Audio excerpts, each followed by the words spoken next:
Welcome back, everyone. Today we're going to go ahead and melt this large bead art on a pegboard. One that, as you can see here, it has two sections, a small piece here that's going to fit right up top here.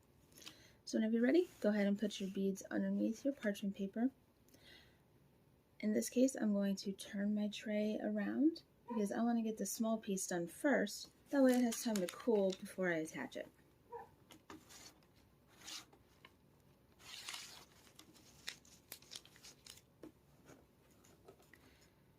So when doing these small pieces, you want to go very, very lightly on the iron. You actually kind of want to lift up a little bit because you don't want these beads to be very melted. You just want them to stick together enough so that you can move the piece.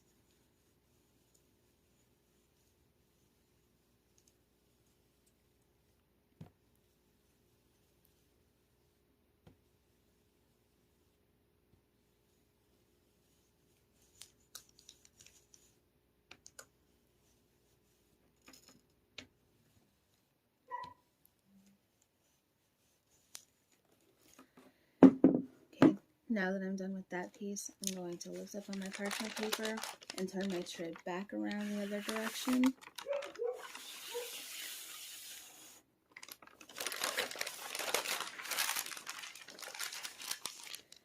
And when I put my parchment paper back on, I want to make sure that I leave enough room at the top to attach that piece. You may have to lightly tap these beads together if they kind of move apart a little bit. And then lay your iron on top of the beads for a few seconds. Again, you don't want these beads at the top to be super melted, just barely holding together enough, that way you can attach the other piece at the end.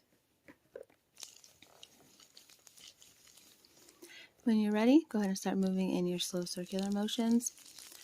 With this one, you have the black here in between all of the white. The white does melt faster, so you will need to kind of tip your iron up just to get the corner of the iron on these black beads.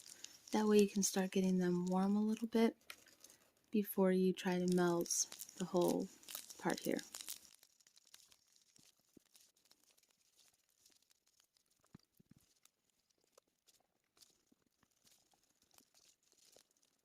Now once you get down past the white, you're going to need to try to keep both sides of the pegboard warm at the same time.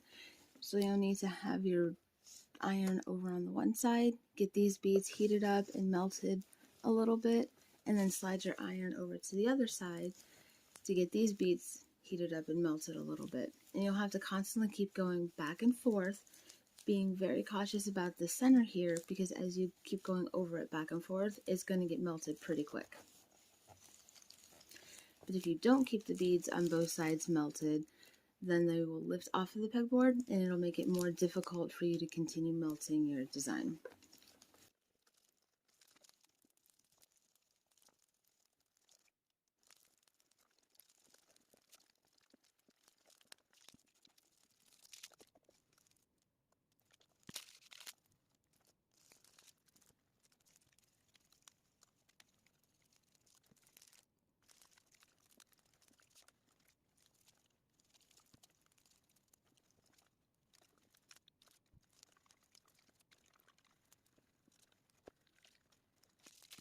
Once you can see through the parchment paper that your main design is completed, then you can go ahead and gently lift it up and off of the pegboard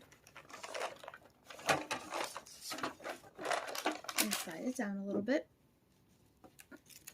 We're going to take our piece that we already melted, and be very careful, the beads could be warm, and we're going to kind of reattach this to the pegboard.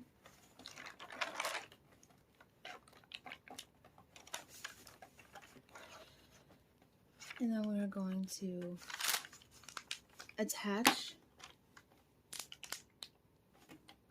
the additional piece to the pegboard. And at this part, I always use a hoodie because you want to protect your fingers against the iron, because you're going to have to hold the beads down while you lay the iron on top of them.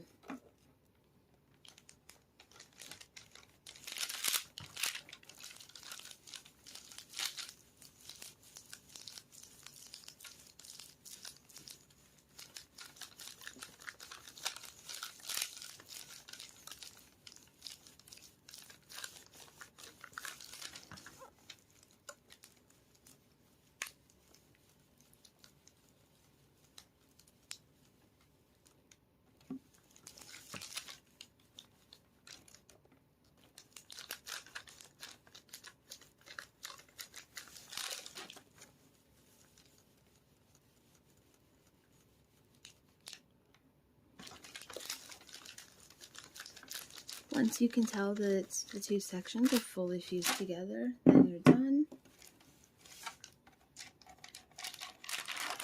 And if you flip it over, you can see that they are completely fused together. If you have any questions, please feel free to ask. I'm always here to help. Thanks for watching.